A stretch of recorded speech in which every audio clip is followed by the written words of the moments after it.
My name is Duane Gundrum. I'm a writer. I've been writing for 25 years now. I've written several hundred short stories and 15 novels.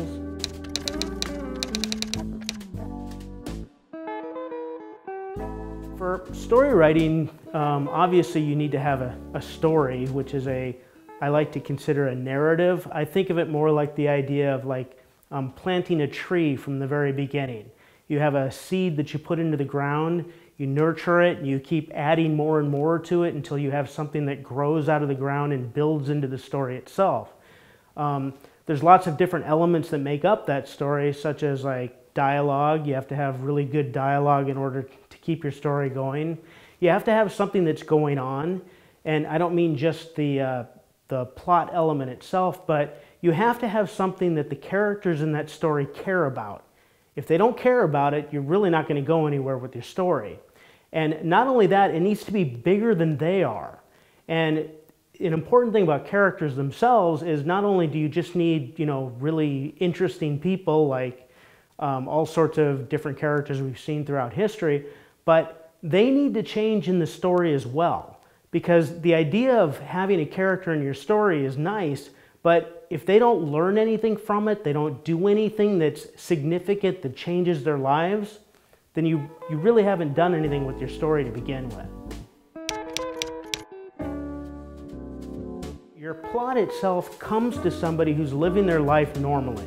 Because everybody, well, all of us have our normal lives where we're basically, living day to day, doing our usual things, and nothing significant happens to us. The plot actually tells you, hey, here's something significant that's so different than what you're used to, now deal with it. And so it's the way a character deals with a significant impacted event that leads that person to do all sorts of different things that leads your story to the place that you want it to be. Let the characters drive your story because they may take you places you had no idea you were ever going in the first place.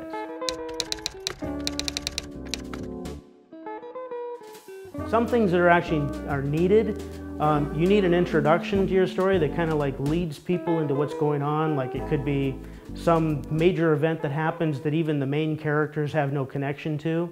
And then you lead into what basically your thesis for your story is, kind of like if you were actually writing a graduate thesis of something. This is what my story is actually about, which then leads to all sorts of different events that keep propelling you forward. Like if it's a mystery, you lay clues down and the people start figuring out what's going on, and one clue leads to another clue, which leads to another one, and then you throw in the adversity, which sets it to a point where it's almost impossible for the person to solve the case, because if you make it too easy, you're making a really boring story.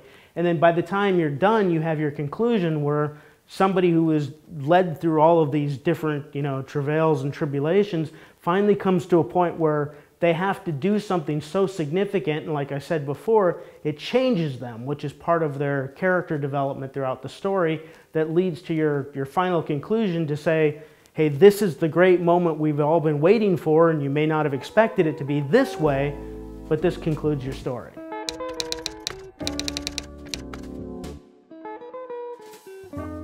One of the easiest ways to deal with writer's block, and I know this sounds like a total cop-out in actually saying it, but this is the solution. You just have to keep writing through it. Some people say, oh, I stop completely and I don't write anything else because, I have to wait for it to stop, or I have to wait for inspiration, or all sorts of other little nuances that people use. But the fact of the matter is, if you want to write something, you have to actually sit down and just keep writing. Quite often, the writing process will actually break you through the writer's block itself.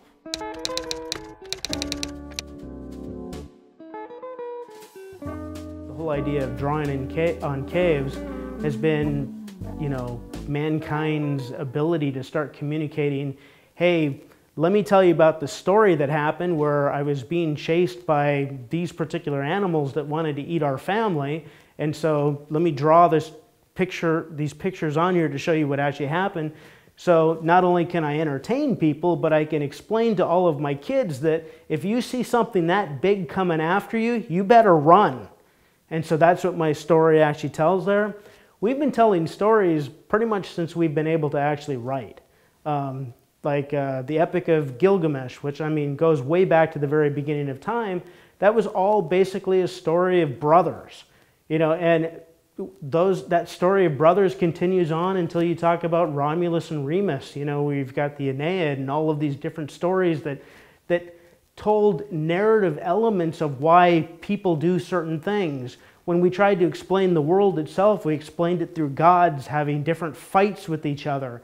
And these were all stories that we told people, whether or not it was to, you know, process a religion or to process why people do the things that they actually do or why they should be doing the certain things they do.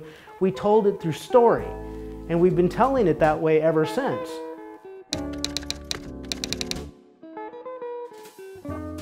If you're somebody that likes to write or wants to write, I think you should. Unlike a lot of other writers out there that are, you know, very elitist in the whole idea of writing, I think everyone has a story to tell, and I wish more people would actually tell them. It doesn't mean they're going to tell it well. It doesn't mean it's the greatest story in the world they're ever going to tell. But I think we're lacking in a lot of stories that we need to hear. And I think everyone has a different perspective, and I would love to hear and read more stories out there.